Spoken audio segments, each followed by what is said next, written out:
tuingira kale kentumekeko pano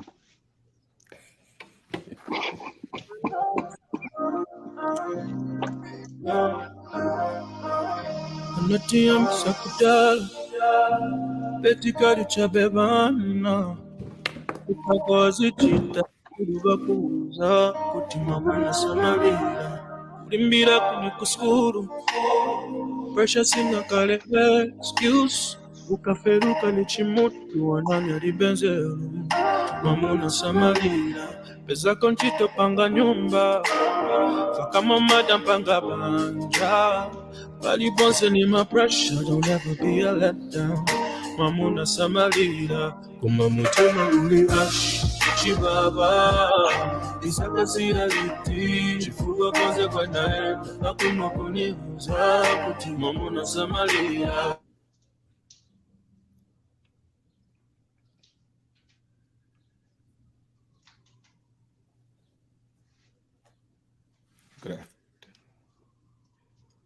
Good afternoon, everyone. Welcome to our Sunday edition of Insaka Talk Show, the place where we give voice to those things that are in our hearts. And I have with me in the studio a wonderful, gallant group of men who will be speaking from their hearts on the topic of why men don't cry. Part 2. We hope to beat this topic out, and at the end of the day, maybe Henry will be shedding a tear or two. But please, gentlemen, introduce yourselves for us to get started.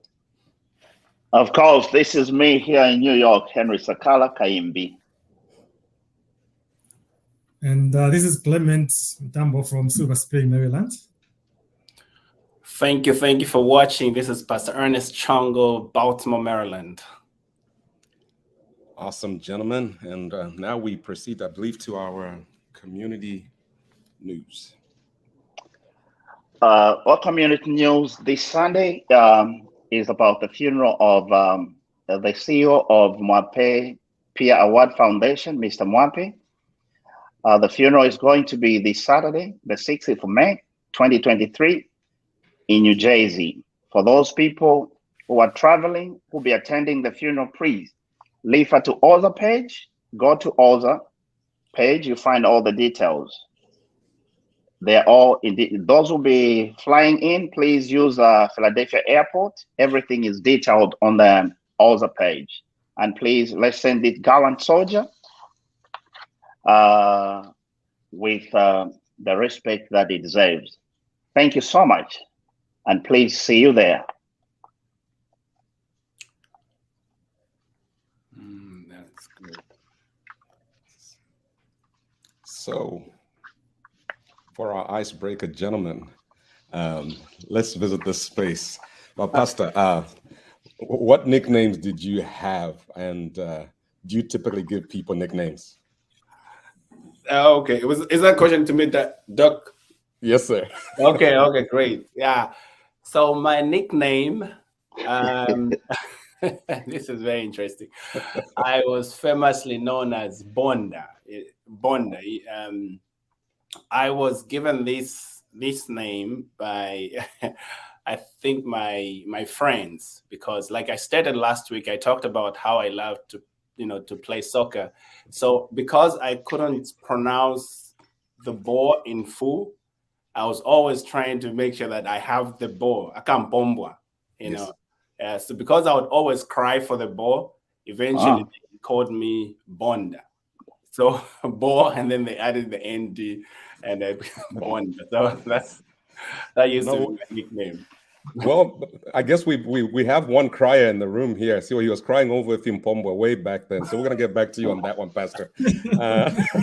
Clement, nicknames, anything, sir? Yeah, I've had a ton of nicknames since I was growing up. But let me just pick one specific one, which I got to love eventually. They call me Pele, after the Brazilians. Yeah, yes. I guess I was that good. I can give myself credit. Maybe for those of you that don't know, I actually came here on a soccer scholarship about 10 years ago. Oh. Yeah. So, I think that you are the one that took my spot, Mr. Clement. Yeah, because you could barely pronounce it in Chimpomba, so I could as well. Yeah, that was one of the names. That was the name that was given. But of course, along the trail of time, I had a ton of different names, but that was one of the most appealing names. Fortunately or unfortunately, some guys still refer to me by that name. Even now, if I send a post on Facebook, for example, they'll comment by virtue of that name, which is like 10, 20 years ago. But anyway, that was one of the names that I was given, and I loved it. Wow. So we see a soccer thread going on here. A football thread just also speaks to who we are as a country. Football is part of our DNA. Mr. Henry, nicknames. I'm telling you, I had 2 or 3, but I'll just mention one. Actually, I like giving people nicknames too, but that's the way sometimes I intend to remember them. They gave me a nickname because I was very good in speaking Bemba at school, and I was reading the news at school in Bemba. Before the assembly, I would go in front and read the news. So they nicknamed me Kaimbi. Kaimbi means it's a tree which is very strong. Because my Bemba was strong when I'm speaking, it comes out sweet and very natural, fresh from the farm. That's a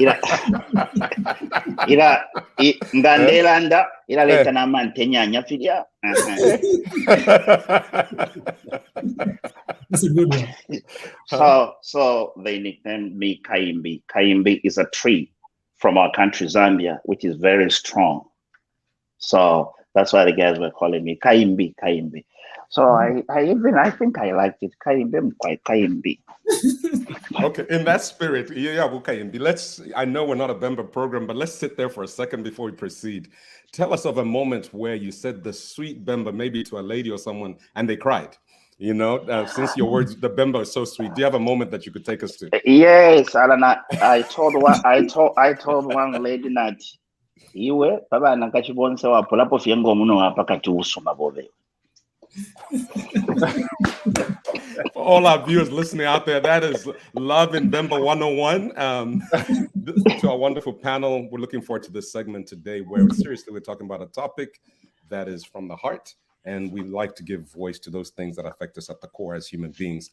So we'll proceed with our, I believe, gentlemen, help me remember what we have going on next. I think I am. Right now, we're going to go into a commercial break. Perfect. Commercial break. Thank you so much, gentlemen. See you soon.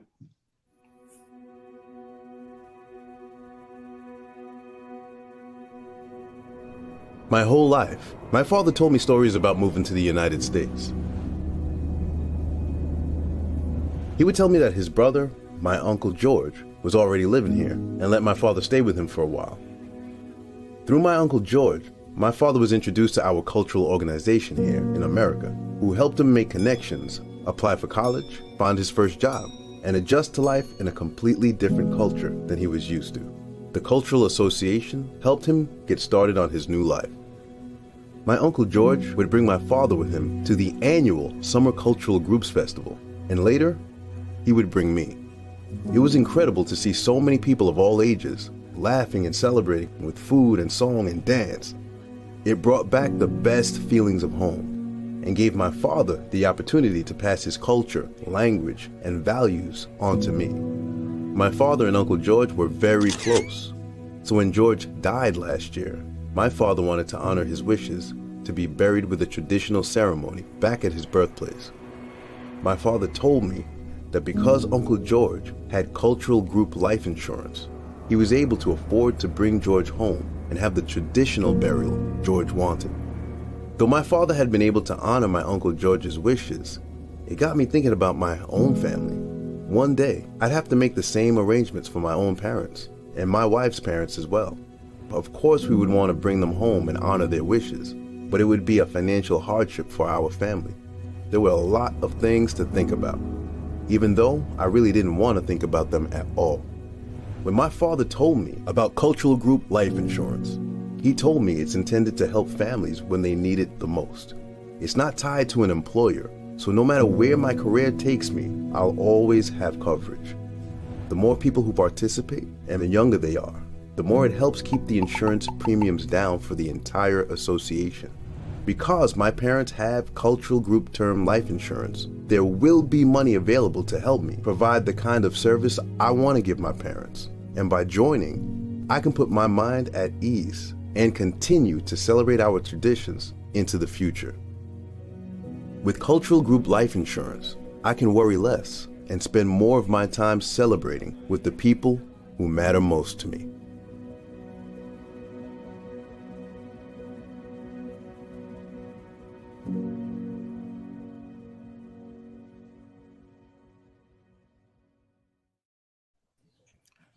Welcome back. Welcome back. You know, as we were on our break, I realized I didn't give my nickname, and my nickname was Chibwidi.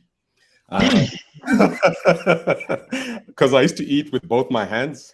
I would have a piece of Nshima here, a piece of Nshima here, and when we're eating pork chops, everybody's fat was for me because I love to eat so much, and so Chibwidi was like this kid that loved to eat. Well, that's a skill. That's a good skill.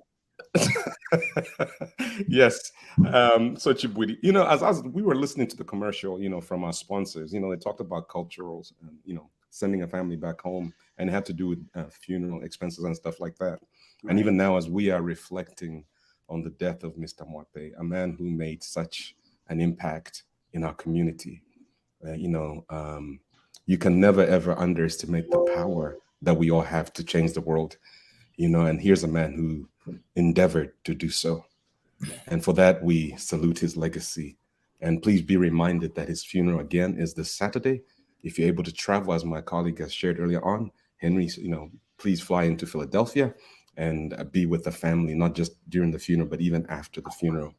As I was listening to that commercial, I was thinking about a term that I actually came up with, gentlemen. And please, let's just talk about this before we get into this topic of Men Don't Cry. And the term I came up with was cultural emotional genocide. Cultural emotional genocide. Yes, sir. You know, and any thoughts on that, Pastor? You're nodding your head. I feel I could feel you moving in there. What do you have to say to that? Do you think we perhaps were victims of a cultural emotional genocide? You know, I think that to some extent we are, but also it comes down to who you are as a person. You know, there's certain things that have happened in the past that, you know, when you dwell on that, you have no option but just to shed tears or to cry when you think about what other people have gone through. So I think that I would agree with that. Cultural emotional genocide. Yes, we are. And it's good. And it has its own advantage and its own disadvantages. Say, like me, most of Zambian men growing up, we were told, men don't cry. Even when you are a kid, you fall down. It hurts. You want to cry. They say, so it's like we were brought up knowing that a man has to be strong. You don't just cry. You have to be strong. So that it is now invented in us. It's like it becomes genetically inborn. It's like when you're young, they open your head and they put it in you that men don't cry. You have to be strong. And we've grown like that. So that even if you found tough time, you tell yourself that, hey, men don't cry. I have to be strong. But knowing that things are hurting, I'm hurt, but I have to express the emotion. But we are harboring, we are hiding inside just to portray that we are strong. Yes, from our cultural point of view, we have been taught not to cry, to be strong. And that is also an emotional genocide. I can put it in that context. Wow. And gentlemen, Clement, do you have a comment before I ask, you know? Yeah, I do. I guess it's a very interesting kind of theme and the way you framed it. I guess, you know, like my brother just said, we are so vulnerable, you know, in particular because of where we're coming from as a culture, you know, where you are trained to, even if things are harsh, you're trained and you're taught to kind of, you know, just pretend that everything's okay when it's not, you know. And this kind of leads into, I mean, we've seen this happening even back home where men just kind of commit suicide or, you know, take their lives. I mean, others find that as a way to kind of relieve themselves from that embarrassment of not crying or not letting it out. Because I know, like for me, the times when I'm alone, when I cry out something, I'm alone. I kind of like create that within myself. So the cultural genocide. I mean, it's something that's actually happening even now with us. And I guess for some of us, those of us here who are actually in a very different culture, right? That's becoming more different because we've got two different cultural experiences. Where we see things from a different lens. So to your point, we're so vulnerable. And just to add on what you have just said, you see, coming from different cultures, like we all Zambians, we came here and we have been brought up with a system which says men don't cry, be strong. And when you come to this side, this part of the world, you found that in our working place, the environment of America, they're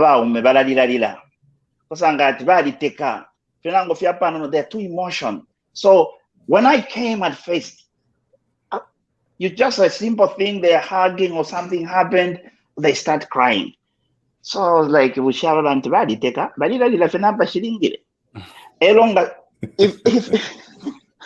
if you don't cry, you'll be seen like you have no feelings, you have no emotion. But the thing is, the culture and the environment in which we are brought up, it was a culture of saying, you have to be strong. Men don't just cry anyhow. But when we come to this culture, I'm speaking like when I came at work, I can't feel no. Somebody starts crying. I said, we share a normal or what? Then I came to understand that, okay, because of my culture and the environment, I've been brought up this way. So in this environment, it's okay to cry anyhow. It's okay what along my emotions. So wow. Can I make a comment, Doc? If I yes, please. I think one of the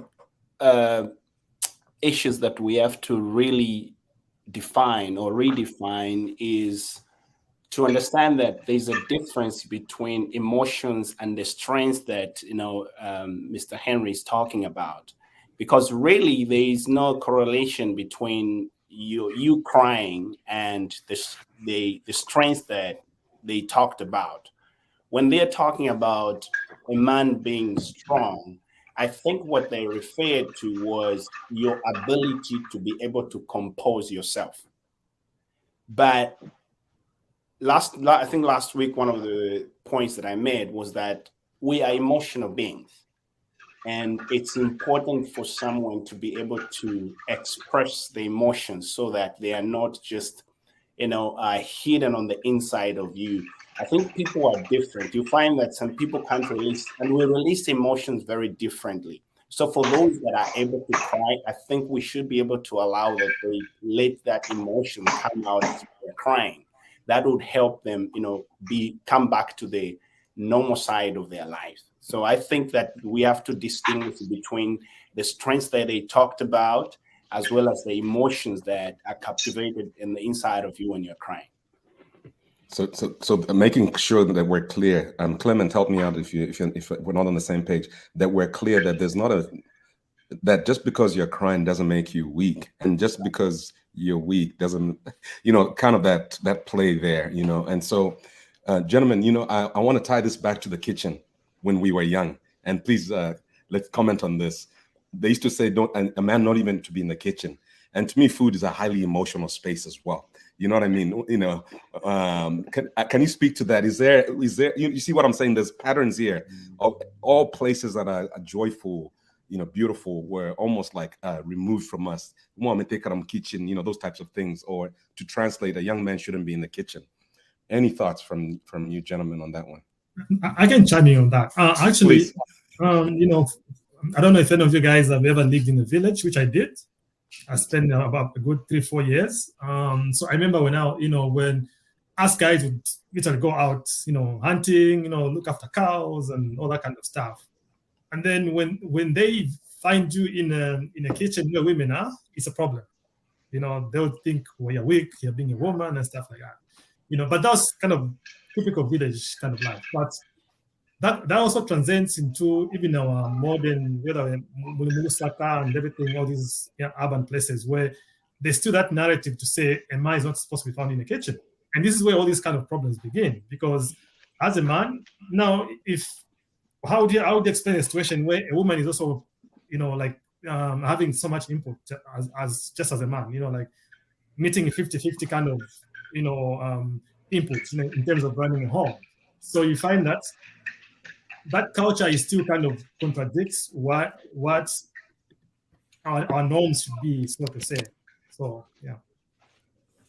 That's why we are here as Insaka meant to be real. It's like part of culture. Like they were saying, men don't cry. It's like part of culture the way we have been brought up. So that's why we are telling even you, our listeners, our viewers, whether in Kwashango, in Zambia, know that you are able. It's okay to express your emotions. It's okay, like you're saying, it's okay to be in the kitchen. That's why we are here. I know our culture to back when can teach that. But the question is, it's okay. That's why we're saying, when things are hard, cry. When you cry, it's like you are cleaning the thing that is hurting inside you. It's a sign that you are providing a cushion, or you are reaching a place of comfort. But then there are two types of crying. We're not talking about that when people are excited, when so happy. Some of them they cry. But like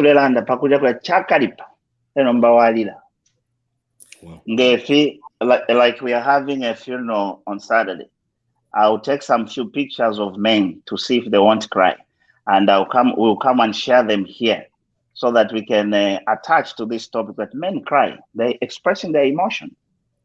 So be one notch out. I'll be with the camera, then we'll come and share, so that you know that it's normal to cry.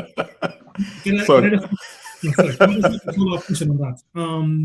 So how do we as men kind of overcome this fear of embarrassment?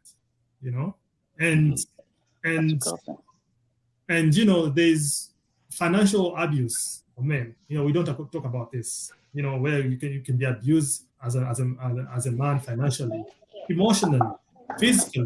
Like, how do you overcome that sort of embarrassment coming out? Because if I come out and say, "Oh, my wife beats me up" and everything, that also just changes the narrative into all different directions. Particularly because let's also be mindful that our society kind of tweets towards women. You find that even the way the laws are kind of portrayed, they kind of sometimes they get favor women, so to say. So my question is, how do you overcome that embarrassment or fear of crying? Wow.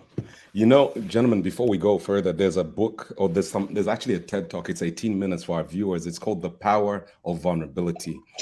How we have to allow ourselves as human beings to be vulnerable. But then going to what Clement is asking, how do we get over this hurdle? Because all three of us that are listening in today would say we once heard the words "wiradila," or maybe we are resistant to being vulnerable. Right now, Clement and Ernest and Henry, my daughter's listening to this conversation today. I'm super excited. She's actually live listening. Kezia, shout out to you. But then how do we normalize this space? How do we allow ourselves, how do we give ourselves permission to live in these spaces? And then the question further is, what else does it affect when we refuse to open ourselves up in this space? What else do we close off with it? Our intimate relationships, our friendships. Is this just about crying, or does it affect many facets of our lives? I'll give an example. If a man is in a relationship and the relationship didn't work, and he was hurt, and he has kept that hurt to himself, he has never let that hurt go out of his chest, or if it means to cry, or if it means to share with somebody else, with a colleague, or share with the brother, or come out in the open and share it, He has it with himself. He hasn't opened it. You know, that hate still remains in that person. So he goes with that hurt wherever he goes because he hasn't been healed. So through sharing, through showing emotions, you are letting things out. If you don't do that, wherever you go, you carry that hurt with you. And what happens if you go into another relationship? Since you have never let it go, the hurt you have, you start applying it in that other relationship. And what do we have? We have now a series of the same thing occurring. So emotions, sharing with brothers, letting it out. Maybe by you sharing, you find that what you went through was just a little thing. The person you are sharing to, he'll come back and tell you what he went through, which is worse than what you went through. Then you think, oh, I thought I was on the worst spot. So that's what you went through? Oh my God. So through sharing, we let things go. When we let things go, we heal. That's why if you were sharing, it hurts to even cry. At least now you have said it, you have spoken it, has gone out. Okay, before the other two gentlemen speak on this, Pastor, I know you're about to say something. I am going to do a test for Henry. He's a father of young kids. What song is there that talks to that? And please sing a line from it. Let it go. Oh, hallelujah. Okay, sing it. Let's hear it. Okay, not that one. It's a Disney show. You're a father of young kids. Oh, come on, Henry. Song. Let it go, let it go. Can't hold it back anymore. You know that song? Huh? When I don't know that song. No, I'm okay. Very... So, Pastor all right. Before I chime in, let me say to our viewers, please, let's share our program. You know, whatever platform that you're in, please do share program. We want men and women to come and learn here. We are on Insaka Talk Show, and we want men to learn and women. So to talk about, you know, what you mentioned, Doc, I think one of the things that we have to understand is that, like Mr. Henry has just said, the more we talk about this, the better we'll be. You see, men don't talk. One of the things that I've learned, you might be hurting on the inside of you, but we are not like women. You know, women share stuff. You could be going through the most challenging time of your life, and you would hold it. And that has really affected men.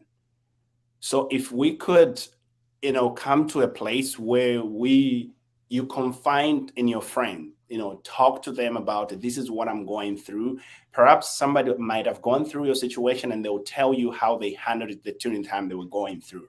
So we have to learn to talk. That's one of the things that we have to do as men. Unfortunately, not a lot of us do that. We are holding back. It's okay, I'll come back home. I mean, there are things that, and I'm not saying that you should be out there telling things that's happening, but you have to come to a place where you know that I am just an emotional being and I need support. It's important for us to have a support system that will be able to say help, because even Jesus needed help. And by the way, Jesus himself cried when he was hurt. If you look at, you know, the book of John in chapter 11, you know, talking about when Lazarus cried, Jesus wept, and it was all because he had loved Lazarus. So I think it's important for us to talk. That's what I think. Wow, Pastor. You know, we might even want to change the title of today's segment to just Jesus Wept. So if Jesus wept, who the hell are you? You know what I mean? Not to, yeah. You know, Clement. I see you going. You know, you're on mute, Clement. You're on mute, sir. Oh, sorry. No, go ahead. To this Zoom calls. Anyway, I was just going to add on to what Pastor Ines has said and just go a little bit just in off of that. I guess when you said talk, we share.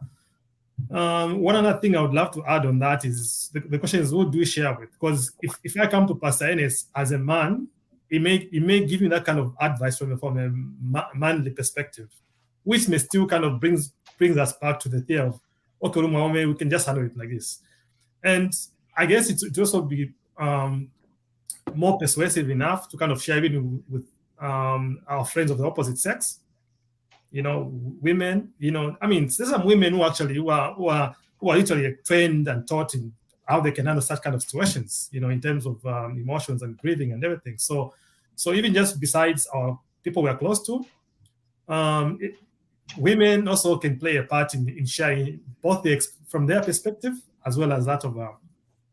And then also one other thing that I don't know, maybe people may not agree with me on that, but there's some themes in my own culture that I question. You know what I mean? Like there are a lot of things that I do question, particularly because, like I said earlier on, having that kind of exposure from an American perspective, how to react to certain issues and situations. There's some things that, the way I should approach them should be different. And if you grow up in the culture where you're just taught this is just how it's supposed to be, it kind of still defeats the purpose on how you can handle a situation when you're confronted. So that's what I would just say. Wow. I want to thank our viewers. The comments keep coming here. Zenith, we got your comment there. When I got to somewhere around 11th grade, my dad started insisting that my brothers take part in cooking and cleaning of the kitchen. We were all women up early in the morning. We were all women. There we're talking about issues of equity. And then also we had a few other comments. Please keep them coming. We're glad to have you. Great point, Pastor Ernest. We got that comment there. Great point, Clement. Zambian men therapy. So please keep talking to us. Now, gentlemen, let's go back to this question that stands here in front of us. What was your greatest childhood fear and how did it drive you? Who wants to take a bite at that one? Who wants to go first? I think Mr. Henry can go first. Okay. I don't know. Fear. Okay. I guess fear relating to our topic, right? Because it sounds a little more ambiguous, but I may personally try to narrow it as much as I can. I guess my greatest childhood fear was, I never grew up with a father. I was raised by my brother. And then earlier on in my upbringing, he moved to the US. So that experience of having that, exposure or inspiration, used to make me think a lot about, because that's another topic for another day. But growing up, not having that manly kind of thing was one of the things that I used to be more skeptical about, and I was handle it. But thank God I have had brothers who kind of walked me to pass through that kind of life. So I guess after that was my biggest fear. Wow. Okay, fear. One of the fears I had in my childhood was how do I approach a lady if I like her? How?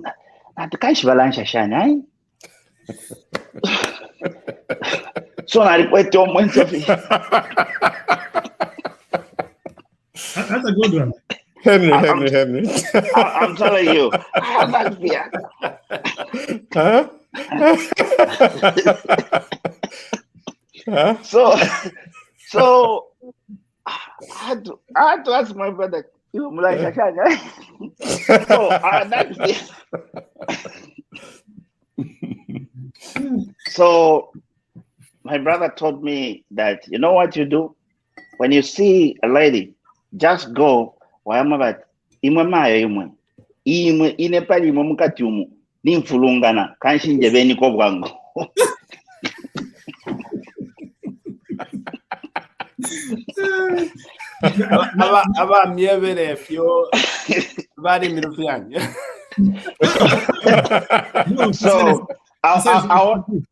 didn't know how I overcome that fear. It just left without anybody taking it away. But I had that fear. So how do I start? How do you start this thing?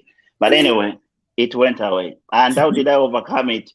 Through maturity. It just disappeared. Sometimes fear comes because of our mind is not strong. We are still thinking like a kid. But as we grow up, as I grew up, I didn't know even where it went.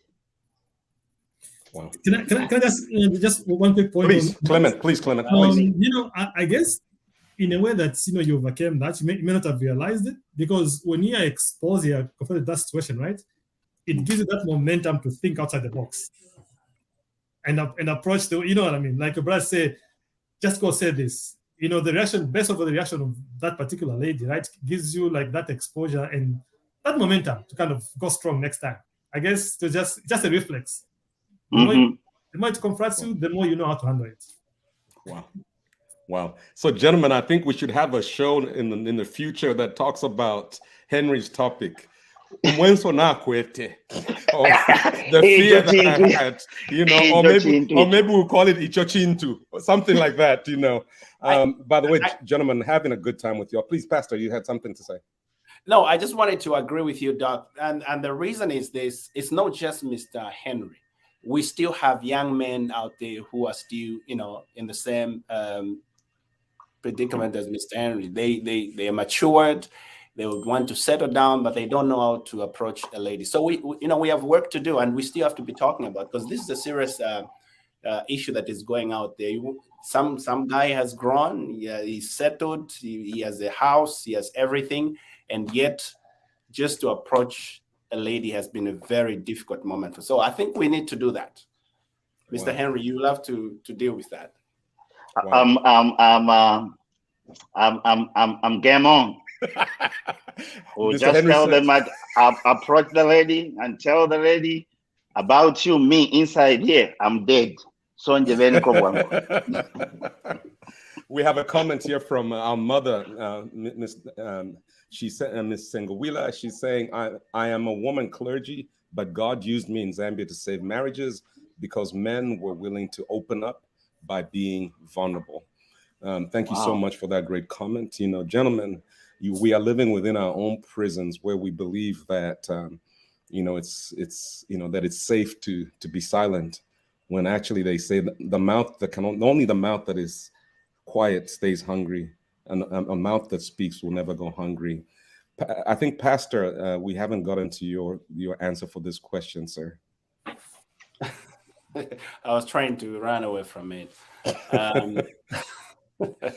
Yeah, so my greatest fear, actually, I have grown through this over time, but I didn't know what death was, growing up. So one time, I think we were in the field, and my friend told me that, he misses his mom. And then I asked my friend, where was his mom? And my friend told me that the mother was late. I didn't know what death, I think, we're like third grade, and he told me the mother was late. Then I said, is there a thing such as, someone dying and you'll never see your mom again? And yeah, he told me, yes, I'll never see my mom again. And, a couple years later, guess who passed away? My mom. So it was like, okay, this, what I feared the most. It's like what scripture says in the book of Job, that what I feared the most has come upon me. Yeah, so I was so fearful of that. What will happen if, if my parents pass on? But throughout the time, I think I've grown through it, and that was the greatest, my childhood that I had. Wow. Yeah. Pastor, your point actually connects to mine. You and I are very similar. My greatest fear, Clement Henry, Pastor, was the death of my father, very specifically. Because my father comes from a family of 12, and most of my father's family people, kind of struggled. And so as a young person, I used to think, if my father dies, would be the end of us. In Zambia, people used to take everything away from you when your parent died. So I used to have, swimming pool. Yeah, na satellite dish basenda by Pangen Babula. And so my greatest fear was not that I don't love my mother, but just seeing that dad was the main breadwinner, is that if my father died, Chikabashani. And the question we asked is, what did it drive you how did it drive you? Gentlemen, my fear of my father's death came around the time HIV was rampant in Zambia. Anytime you're walking in the streets, you would see people, and then you just see their eyes. And I remember thinking, will this thing happen in my house? I remember being so scared, Clement, that even when my dad would have malaria or local-rash, I thought this is the beginning of the end. And so for me, it became such a driver in my life that I believe that drove me so much that I made a vow, Henry, and my vow was that I'll never ever be with any woman unless I married her. And I kept that vow. Kudos to you. But I share that lightly on a public forum like this because people misunderstand. But I'd like to clarify, it wasn't born out of righteousness. It was born out of fear. Fear. Or life experience. Yes. I don't, if this thing could potentially take away my father, I will never allow it to potentially take away me. Wow. But the problem with burying things like our emotions, and when we're driven by fear, we bury other things as well, positive Correct. things. And so that's where my fear came from. So, gentlemen, let's proceed. Fear. Let me give us an acronym today. Are you all ready? Sure. And then let's talk to it. False, Pastor, you probably heard this in seminary. False evidence appearing real. I think I've heard this from men of God. False evidence appearing real. Can you speak to that, gentlemen? Your fears. Now, Pastor, you said you fear the death of your mom. Then it happened upon you, as it said in, is it Job, right? And then on the back end of all this, what would you tell a young man listening to us today, a young lady listening to us, who's still driven by this fear? And thank you, Doc. So the first thing is that, we have to do what the Bible says. We have to raise children in the fear of the Lord. You see, one of the statements that I normally make is that we actually, from a faith point of view, I want to clarify that from a faith point of view is that we actually don't have fear because God doesn't give us what he doesn't have. Okay, so he can't give us everything that he has is what we have right now, but we have to train them to bring them into perspective where they understand that these things are real. It's important for us to talk about death in case, you and I, what happened. Nobody took time to explain to us what death is. So when my friend was talking to me, that was perhaps the first time that I heard somebody talk about someone dying. But if I had prior knowledge to that, I would have put myself in the shoes of my friend and what he was going through. But what I would tell someone is exactly what I just said. Teach people what these things are all about. Explain to them that life is not just about cell phones and whatever is happening currently. So many issues happen in life. People die suddenly. We're talking about, one of the legends in our community, Mr. Mwape. He passed on suddenly. Nobody expected this man to die. What if children were not taught what death is? How would they handle that? So we have to sensitize young ones, tell them these things happen. That's what I think, Doc. Thank you so much, Pastor. Clement, I see you're ready to go. Yeah, I was just gonna add on, to your point and Pasani's point as well. I guess one of the things that we do underestimate, especially from back home, is having a mentor.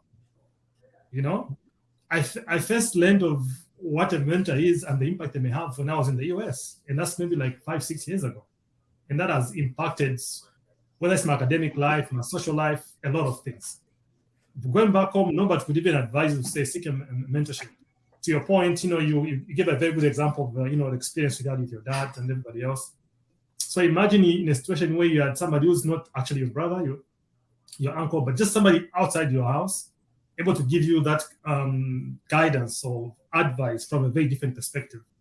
That's one of the most impactful things that I personally have come to learn, and we do underestimate that, And I'll give you an example. My mentor is from Minnesota, So he and I meet every 2 weeks, So I've been mentored, for instance, actually my first article that I published, it was actually preferred by him. So there's different aspects, different ingredients of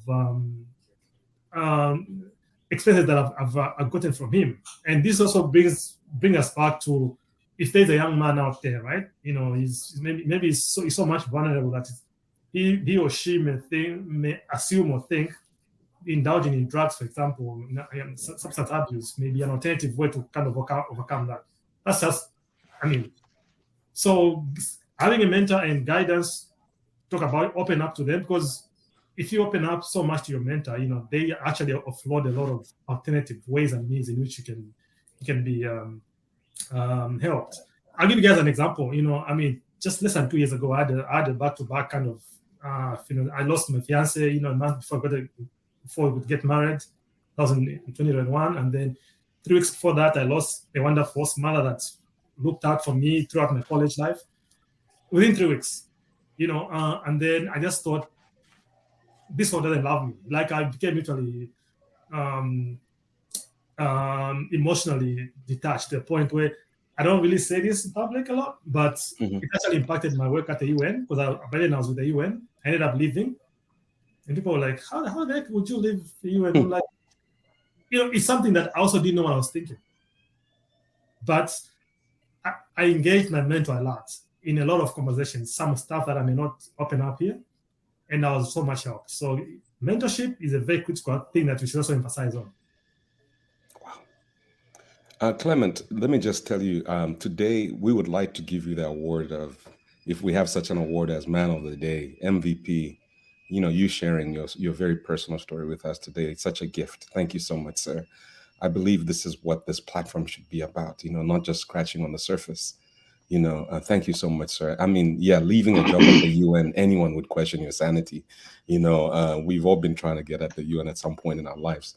And so, Clement, I'd like for you to answer our next question. And I think it was from a lady here on our comments. She asks, what do we think about therapy? At Zenith Malao said, what do you all think about therapy? And then everybody could take a shot at this. And Clement, I wanted to ask you to do this. And before you answer that question, Clement, you said you wrote an article. Where can we find that article that you wrote, if you don't mind sharing about that as well? Yeah. I can share with you guys. Yeah. After I speak, I can share it on, and then. Perfect. Yeah. So, thank you, sir. And to be honest, therapy is one of the most critical things we should not underestimate. It does help. And again, it brings us back to our earlier conversations where, after having this back-to-back kind of death, and then 3 years earlier, I lost my dad. So I was just like, everyone that I spoke with, advised me to kind of seek, therapy, could go for grief counseling. I used to underestimate that. I was like, no, it's okay. Not until it kept coming up, like that kind of grief was just kind of cycling, coming back and forth. So I engaged somebody from church.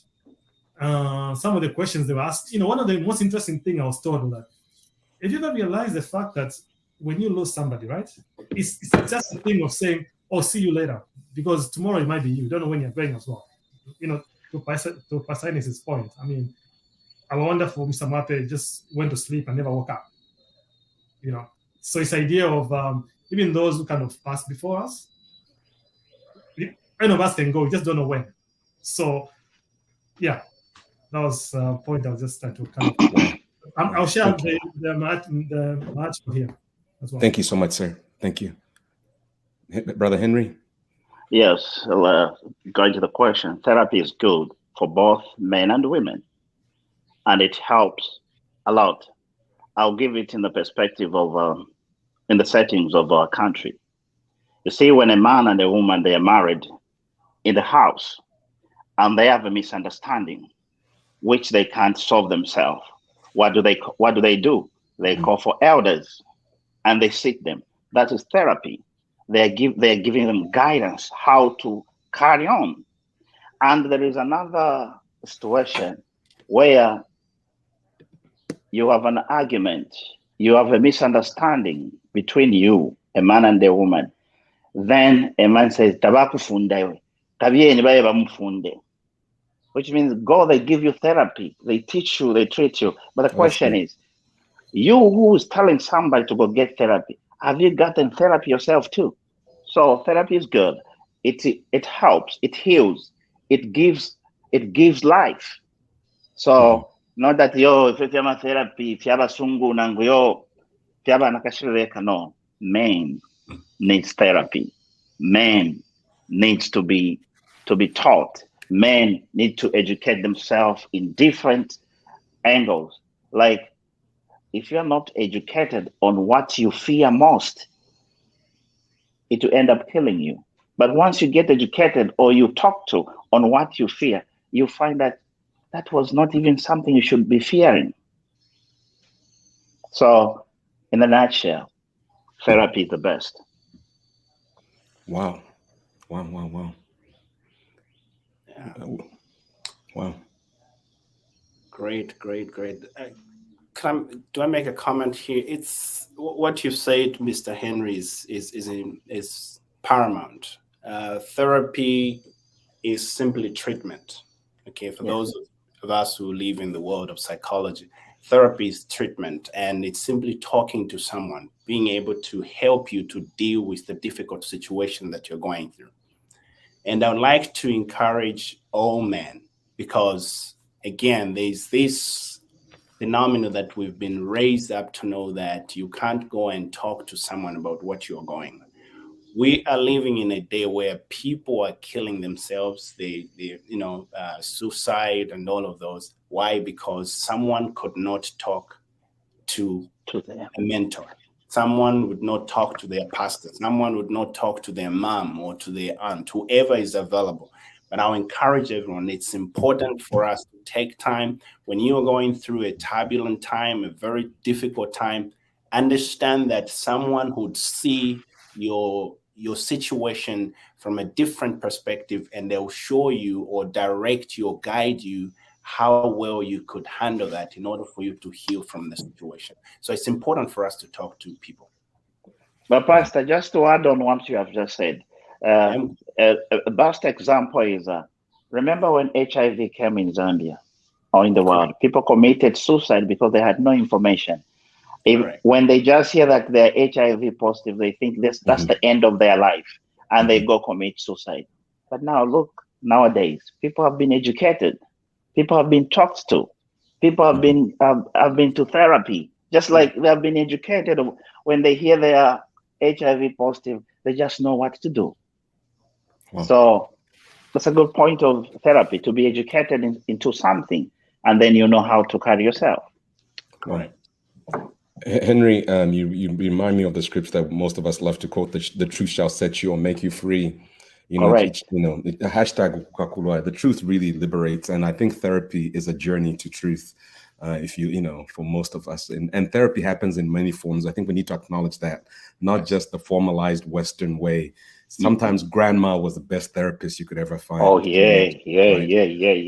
But gentlemen, we have a challenge here from our sister Brenda. She's saying, listen to this, gentlemen. Brother Clement, listen to this. We're getting compliments. And she says, loving this new look of Insaka men. I think it's our looks, gentlemen. Everybody smile so that they can take pictures for us. And now that you're all in the hot seat, how about organizing a young men's camp where life lessons will be shared? Gentlemen, focus is mainly on the girl child. What do you say to she has made a request? Point taken. I think we may consider it in future.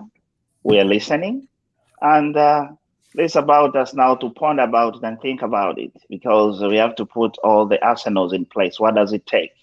What are we gonna be doing? What are we teaching them? What do we want to achieve by taking them in that camp? Anyway, what you have said, Madam, is good, and it's worth trying. So we can't say no, and we can't say yes. But I think I like what you said, Mr. Henry. We have to prepare. We don't want to come here and give nuggets to people who need real meat. So one of the things that we love to do is to make sure that we adequately prepare ourselves. So when we give that information, these young ones will be able to run with their lives, knowing that they've been taught and they've been prepared for anything that would come their way. So I think preparation will be cardinal. Bingo. Okay, so we have 7 minutes, gentlemen. Sorry to rush us through, but then we have to address legacy. Our friend Mr. Mwape left a legacy. Now the question now has to do with what we tell our sons. what we tell our sons, and I'm trying to get to that a question. Can somebody help me? Was it specifically what do we tell our sons about? Yes, I could help you with that, Doc. Oh, there we go. It says, what would you tell your sons about crying and expressing emotions? So the viewers would like to know what you would tell if you do have a son. I want to be specific. What would you tell your sons about crying? I can join in. I don't have a son yet. You still have to answer. You still have to answer. You should be thinking about what you would tell him when he comes. What about your Clement? I assume I'm my own son. So, it goes back to what we were saying. It's okay to cry. It's okay to cry. The moment you start imposing that masculine kind of thing on our sons, I guess that's the beginning of how we kind of not to give them good guidance. If the situation calls for an emotional kind of outcry, I mean, it's okay. And like what I think, I don't know, I think it should be Mr. Henry or Dr. Sande who said this earlier on, where they will tell you that, you were kosa, palaso sama tumuntu ashta commit suicide because fear of, it's like when you're cooking, right? In Porto Fidanga ashta is overflowing, right? Yes. You remove the lid. That allows the relief of that heat to go, Same kind of concept. The moment you kind of cry it out, it kind of gives you that relief, that free mind. So even with our kids, with sons, and it's okay to advise them not, to cry. Sorry. Thanks so much, Clement. Thank you so much, Henry. We've got 4 minutes, and then Pastor, we've got 4 minutes to go. Please attack this question efficiently. Yeah, it's good I'll tell my son it's good for you to cry, because once you cry, you relieve yourself. It's like, one of the prophets who said, the word of God is like fire shut in my bones. My bones. It has to get out. Mm-hmm. Because if it's shut into your bones and you don't let it out, you're going to explode. So when you have emotions in you, express them. Wow. Boom. Wow. Yes, I am also in agreement, with teaching them that it's okay for you to express yourself emotionally like that. However, I think we should also, one of the things that we should also do is to teach them, how do I express myself? Okay, it's important that, we allow them to express themselves, but also to show them how. Because sometimes, I think, Mr. Clement, you said something about, some people are embarrassed or something like that. We have to know that we are all different in the way we are able to express our emotions. But the most important thing is for us to know how would one express themselves if they were found in a situation where they needed to release that emotion that is affecting them as a result of what they're going through. So the how is also important. And the same vein, I think, Doc, we were supposed to address the issue of how do we raise sons, right? In connection to drugs. So I'm not sure if we are going to have enough time to handle that, but I think it's important, more especially that where the society where we are today, it's infested with drugs and drug abuse. We would want to talk about that. I'm not sure if we do have time to address that. Wow. I almost feel like I'd propose, gentlemen, that we have a segment dedicated to drug abuse, drug and alcohol abuse, and maybe a full segment, because this is a real issue, not only in American society, but across the globe, I agree with that. I think this, what do you say, Henry? Sorry. Another thing is, you see, when men are crying, what should be the position of your wife or your significant other? What should they play? What role should they play when you're crying, when you're expressing emotion? Because they are also healers in one way or another. Wow. They have they have to see the signal. My husband is crying. My boyfriend is crying. Sometimes we are crying, we are not showing it, but inside. But now, how do you come in as a woman in this crying man? So, gentlemen, we have 20 seconds. So, one word responses today's segment from you, gentlemen. What comes to your mind in one word? We got 12 seconds to go. Henry, first word. Knowledge is power. Knowledge is power. Pastor. Increase your knowledge base. Brother Clement. Mentorship is critical. Mentorship is critical. Hashtag Ukukakulwa. Hashtag Ukukakulwa. It's been good to have y'all. Have a pleasant afternoon. It's the men at Insaka Talk Show. Goodbye. Thank you.